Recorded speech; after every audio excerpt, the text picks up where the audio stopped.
And welcome guys to another little video. Now today's video is more about dependencies and things when it comes to scripting,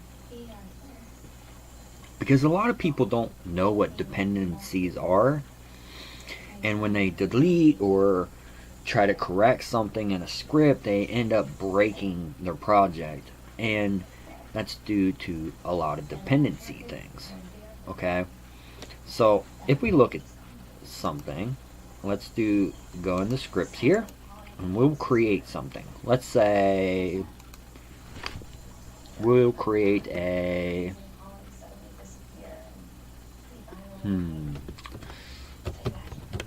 goodies script.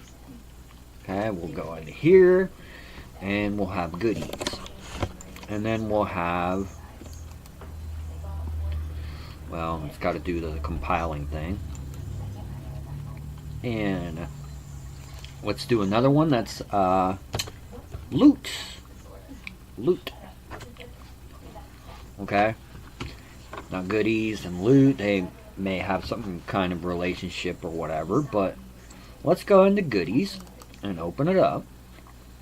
Okay, we'll reload and that's all good and fine. So this is a regular script, nothing really fantastic about it. Well, we want to have access to another script, which usually, if we want access for another script, we'll probably go up here. Maybe it's a reference type, so we'll go public loot. Okay, and we'll go pickups, maybe pickups, and then we'll close it out. Well, this is a reference. Okay, you're familiar with references. This is a reference to the other script that we have, which is called loot. Well, that's actually a dependency. It's dependent on this existing. Okay, so this loot has to exist. So if I delete the script, it's no surprise, as soon as I delete it,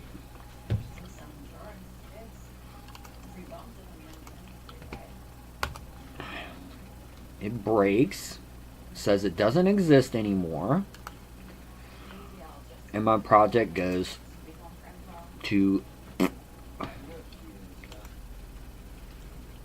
because it's a dependency. It's dependent on that.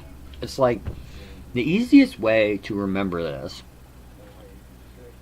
is, okay, how a dependency is pretty much like, okay, you yourself cannot exist without your heart or your liver, or, I mean, I think you can live without one kidney or something, but the whole basis of the point is it has to exist.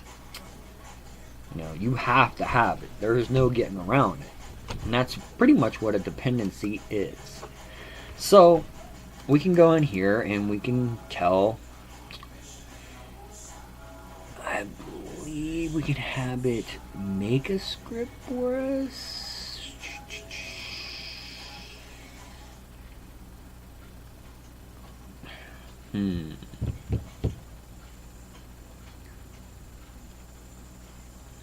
I was thinking we can have it make a class for us. Quick action and regenerate. Yes. In a new file. Okay. Yep. We can have it just do it right off the bat. Go to Unity, have it make sure it does this.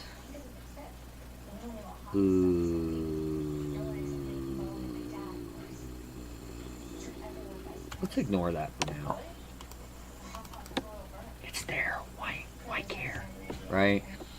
So we have it back now, and it's all good. Make sure we do this, and it does it as a class here. That's one reason why I kind of hate doing it in Visual Studio, because it won't actually add the other stuff that I actually like having, like all engine collections for arrays, things like that. That's why I don't actually make classes in Visual Studio right off the bat when I'm working with Unity. When it's outside of it, it's not so bad, but when it's inside of it, it kind of does just a regular C# class, which isn't very useful sometimes. But another thing is, when we go dupe and mono behavior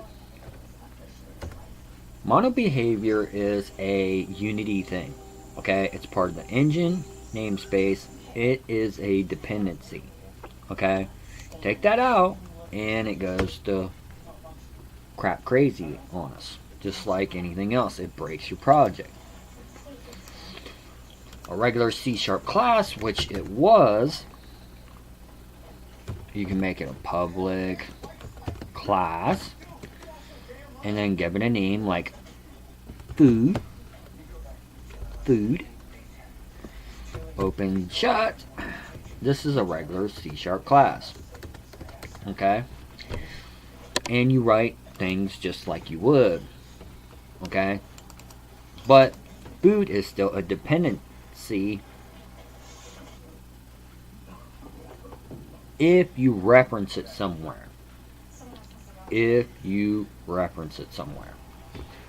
Right now, this is not actually a dependent. It's not dependent to exist anywhere. We can delete this and no one cares.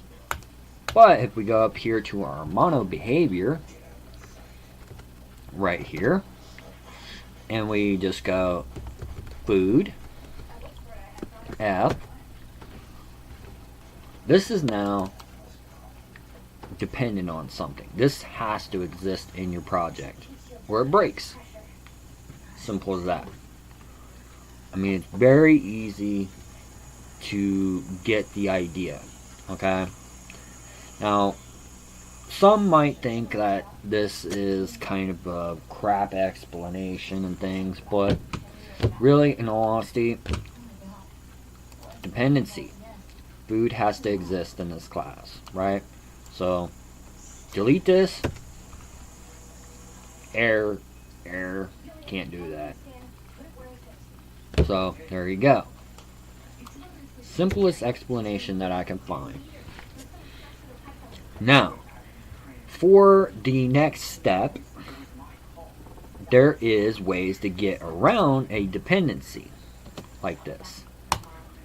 It can be a loop class, as long as you don't reference that and you go interface,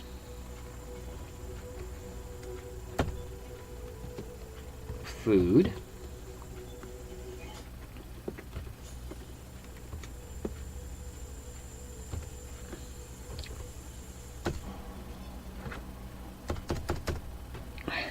you can reference an interface.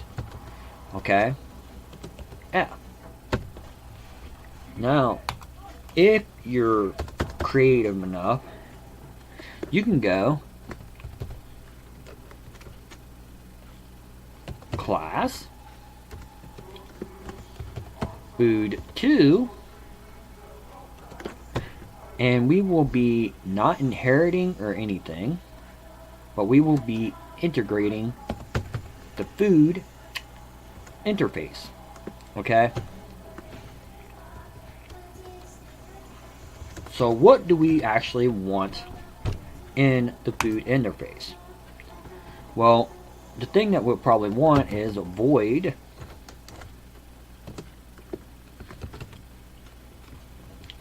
no, we'll do a string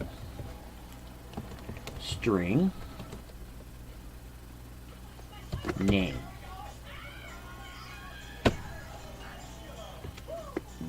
We have to do it this way because we're opening and shut. Okay, so this is a return thing. Okay, this interface that we're integrating in here is now complaining because we're not satisfying the requirements for the interface. Okay, so we'll go in here and we'll do the interface, and in the class food2, even though we're not referencing it right here, we could put a string here, name, string, name equals new string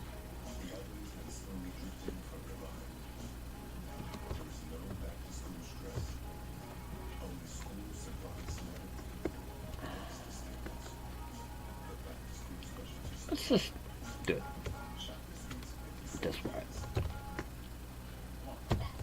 Am I? Yes, I am. Tintin. Okay. And we can return name.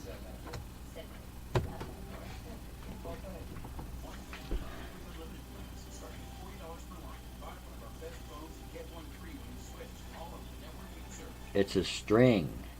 We're returning. Oh, wait.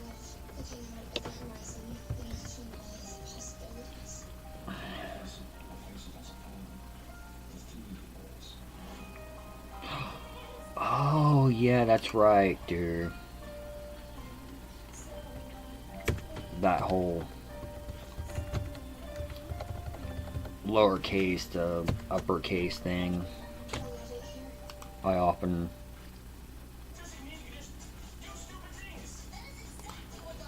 That's right. Forgot all about that. But see how food2 exists? We're returning this. We use the interface.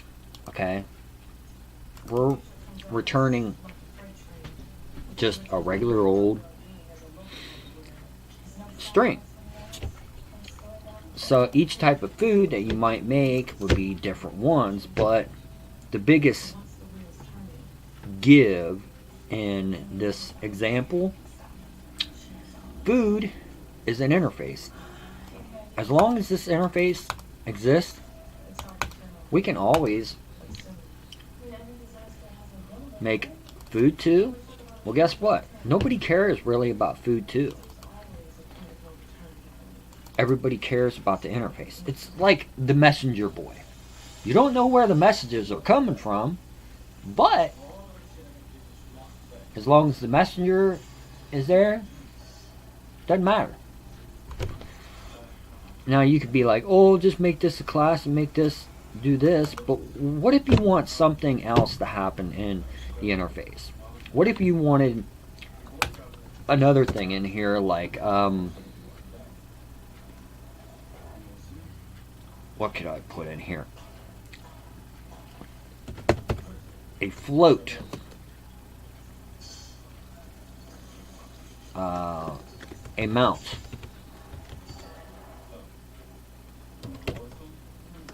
Okay, so now we have an amount. Well, food2 is going to complain about that, which is fine. We expected this, but we don't really care about that. This doesn't really. This function has to be here for to make the interface work. But the problem is, food2, we're not using this anywhere, right? So,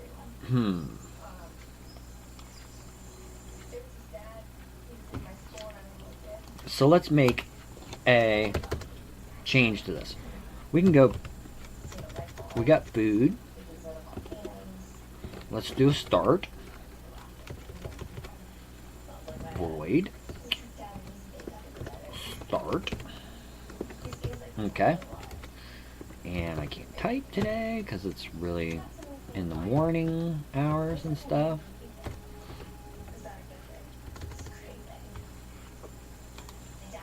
Well, we have these here. Well, maybe I want a different class.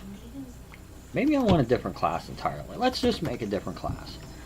This is going to be class, food, deed,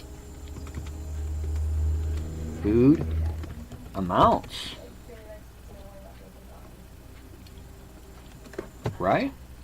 And this can put the interface of food in there.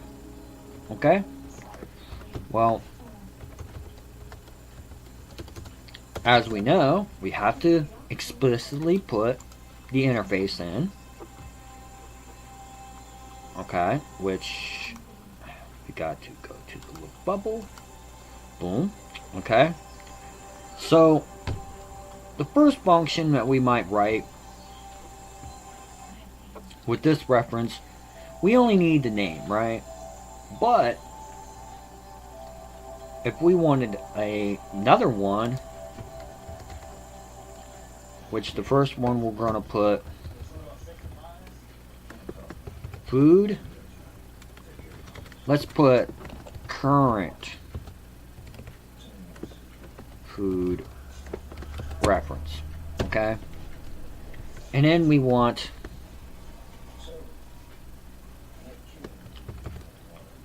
food, and then we want let's say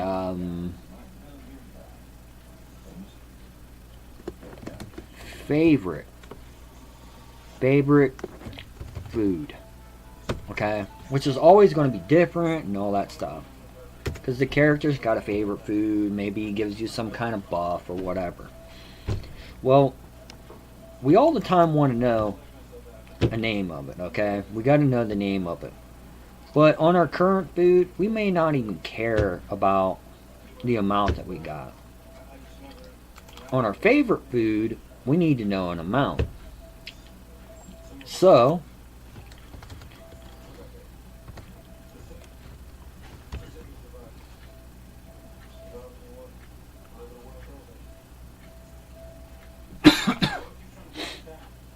we need to know all this stuff now, which you could always say we can duplicate it or whatever, but I want to know, I want a great example of just everything. Okay, it's 1010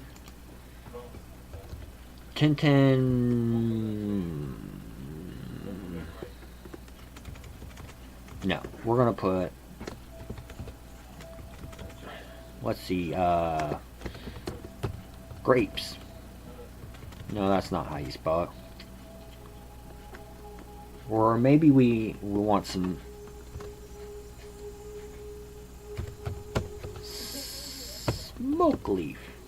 There we go. We'll do some smoke leaf. We want it. Yeah, it might not be a food or whatever, but hey, who cares, right? And we need an amount, which will be a float.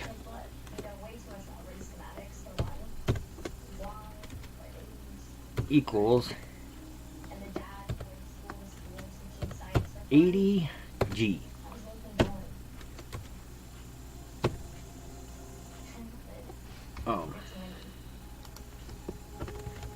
Amount. Okay. So space. Okay. So we will return, and I've got this in the wrong form. Always got a bad habit of that. So now we got to return it, right? Return amount, which is the lowercase. So now we got that. Well, current food doesn't have to be the interface. We can have it be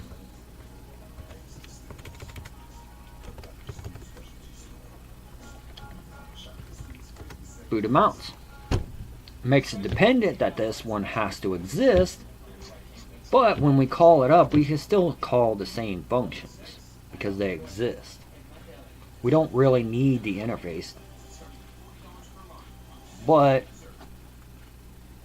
we can still use it.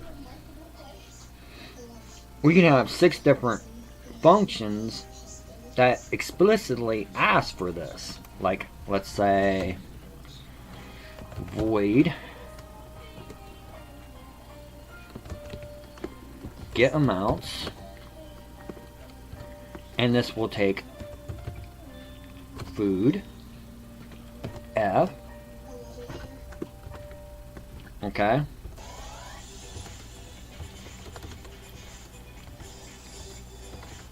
Then we can go void get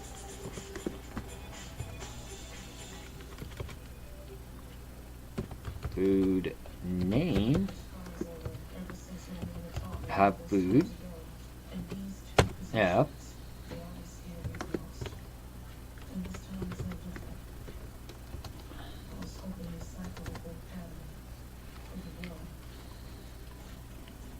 But the really cool thing is we can have another one here,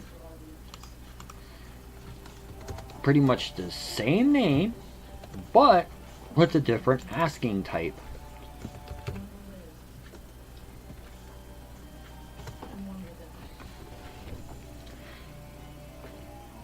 And all these can be called upon a certain way that you want inside your script. The only one that it will actually care about is food amounts. If the food amount is deleted, like so, we've only got a minimal amount of breakage in our scripts.